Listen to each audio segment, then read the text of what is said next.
पैया तोर लागो बाबा अर्जी सुनावा गुरु सुन ले बे मोर पुकारे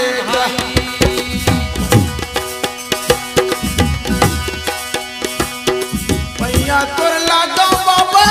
अर्जी सुनावा गुरु सुन ले बे मोर पुकारे ए गामर घाटी बाबा आजा पे समादर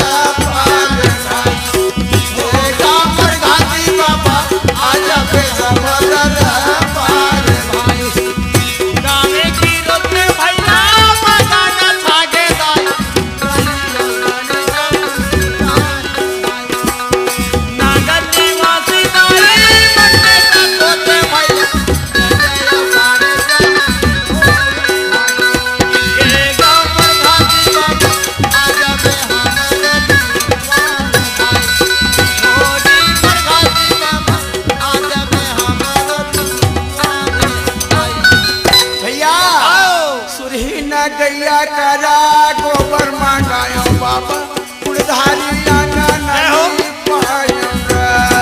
अरे जय हो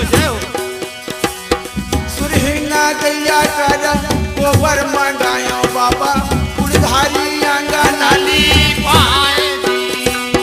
गजमोती आना करे जब पुराया बाबा सुना के कला सला